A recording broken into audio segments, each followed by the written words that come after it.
Our reading this morning is a poem by David White called Sweet Darkness. When your eyes are tired, the world is tired too.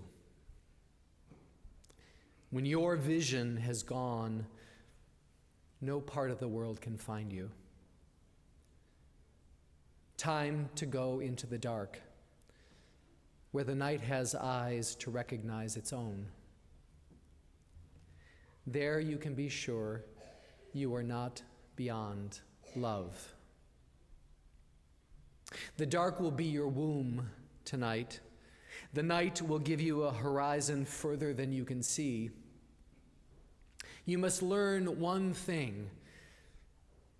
The world was made to be free in.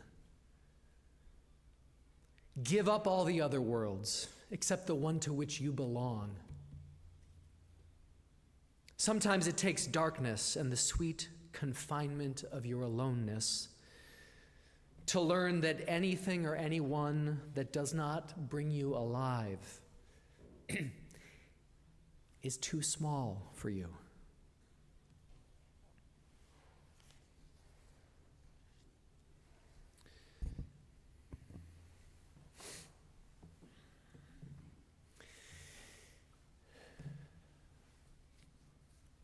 Two weeks from tonight, on Christmas Eve, many of us will gather here in a darkened meeting house, and we'll kindle our flickering candles, and we'll sing together, Silent Night, Holy Night, all is calm, all is bright.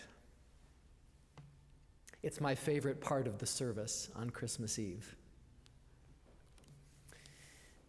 But even I, who love this tradition, sometimes ask myself, why, at the darkest time of the year, must we always insist on the light? Christmas, Hanukkah, Kwanzaa, they're all beautiful stories or rituals about kindling a light that illumines the darkness, that vanquishes the darkness even. A light that tames the night, that makes it all silent and calm and bright. I wonder, can't we just let the darkness be? Wouldn't it be nice if in the darkest season of the year we could give thanks for and celebrate the dark? Wouldn't it be nice if we could appreciate the gifts that abundant darkness offers us rather than rushing in with our light? Alice Walker once said, "This could be our revolution, to love what is plentiful as much as what is scarce." In this season of plentiful darkness, what if we learned to love and cherish the night?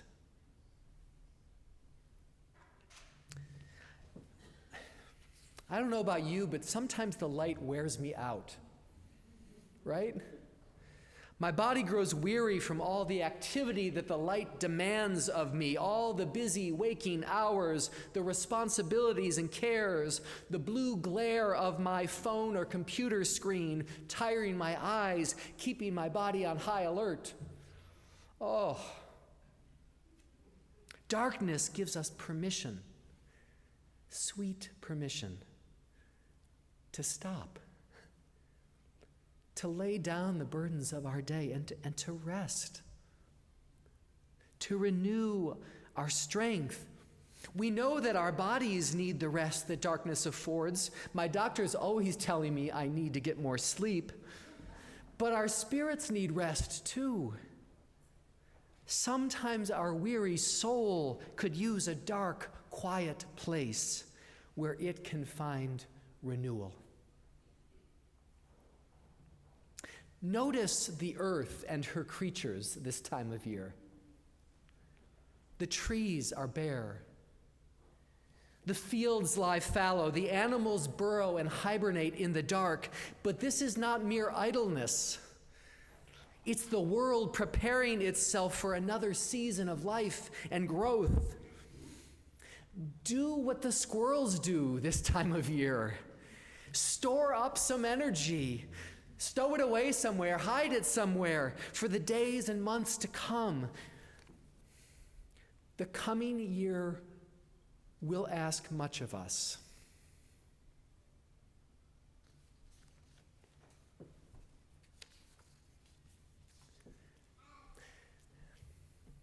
I first learned to talk to God at night,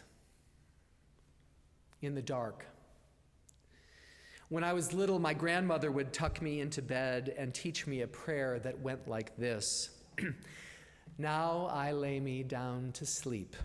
You can say it with me if you know it. I pray the Lord my soul to keep. If I should die before I wake, I pray the Lord my soul to take.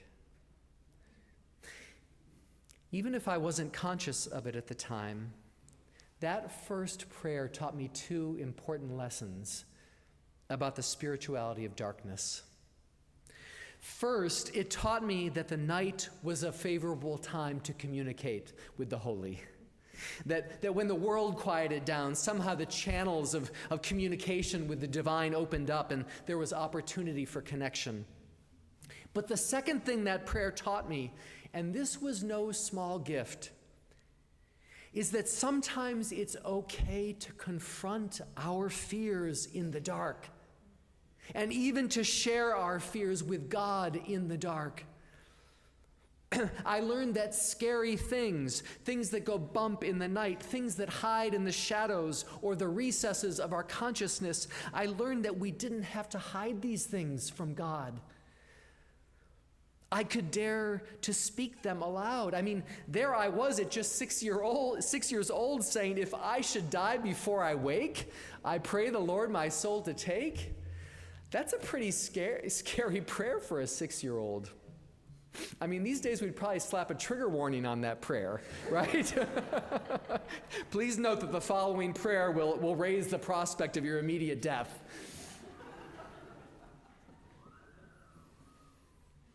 But the consequence for me was that early on in life, I had the confidence to confront and confess my fears in the dark.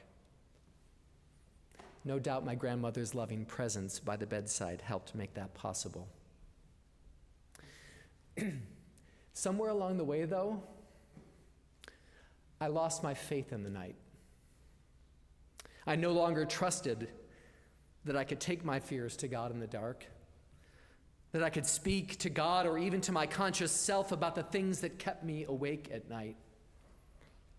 And so I withheld some really important things from God and from myself. Like the fact that I was gay, for instance. That one lived in the shadows for a long time.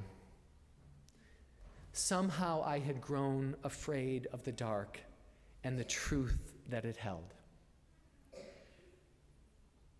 Now at midlife, I can't honestly say to you that I'm unafraid of the dark, but I can offer this. Whenever I have mustered the courage to bring into my spiritual life the things that scare me, the fears that keep me up at night, the secrets hidden in the shadows, whenever I've mustered the courage to bring those things into conversation with the holy, the result has almost always been greater wholeness and compassion in my life.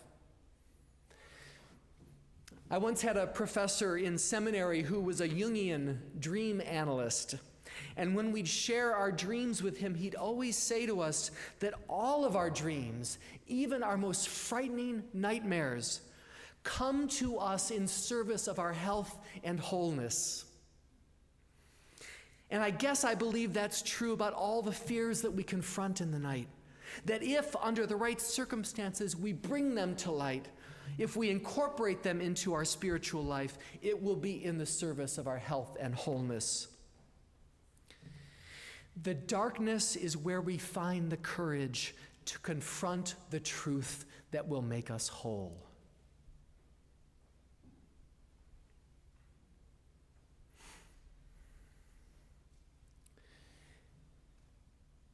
And as we begin to trust the dark again, it offers other blessings like grace and forgiveness. You know, sometimes the light of the world can be harsh and judgy and unforgiving. The daylight hours are the time of our worldly striving, the arena of our success and also of our failure. But the dark doesn't really have any expectations for us. It's kind of like the pet who welcomes us home from our day, so excited to see us, no matter whether we've failed or succeeded or just muddled through. In this morning's poem, David White writes, "In the dark, you can be sure you are not beyond love." I wonder if in this season we can find the time to rest in the grace that the darkness offers us.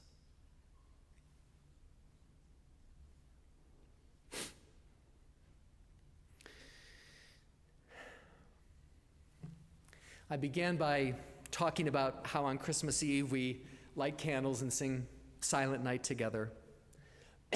I just want to close by sharing a brief story about a different night, another night I once spent at church. A few years back on New Year's Eve, I was invited to say a few words at a watch night service at an AME church in Washington. Watch night, of course, is a tradition in the black church that dates back to 1862. When on New Year's Eve, enslaved communities held a vigil through the night, anticipating their freedom, which according to the Emancipation Proclamation was to take effect on January 1st, 1863. It was a freedom vigil, watch night.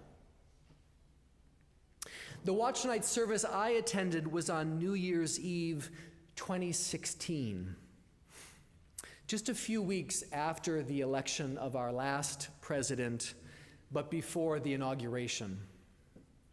And we've been called together by the Reverend William Barber, the prophetic leader of the Moral Monday movement in North Carolina and of the New Poor People's Campaign.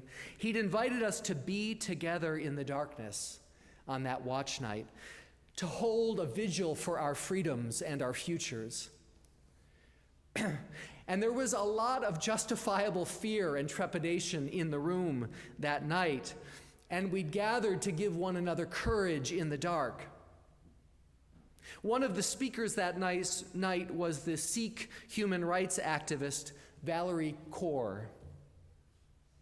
She warned of the dangers posed by the incoming administration to immigrants, and especially to those who were Muslim or those who might be mistaken for Muslim, like so many Sikhs are and were. "We live in a dark time," she said. "A darkness that feels filled with loss and fear and even death. This darkness," she said, "sometimes feels like the darkness of a tomb. But what if we're not perceiving it correctly? What if the darkness we're in is not the darkness of the tomb," she said. "What if instead it's the darkness of the womb?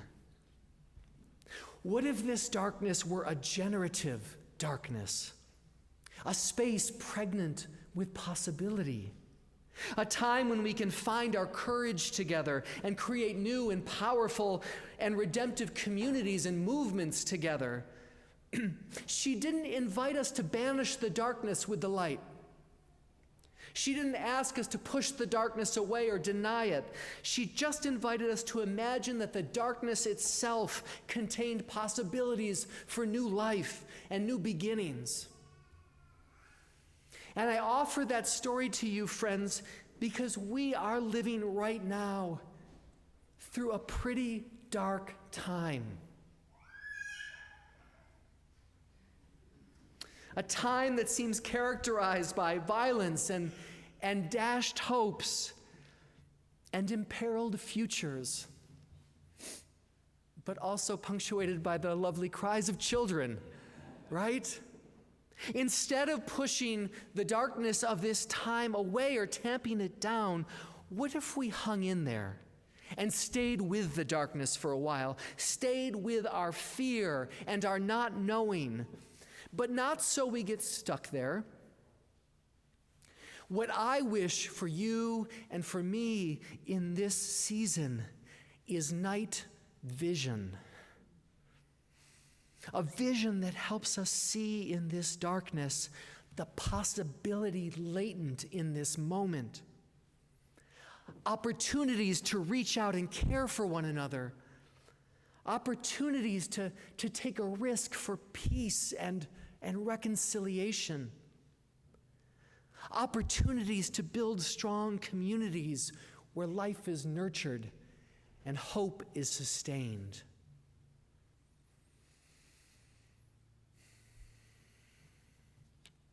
What wants to be born out of this darkness?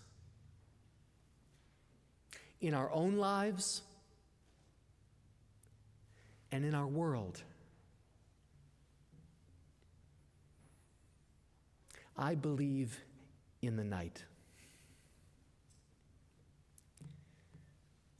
Amen.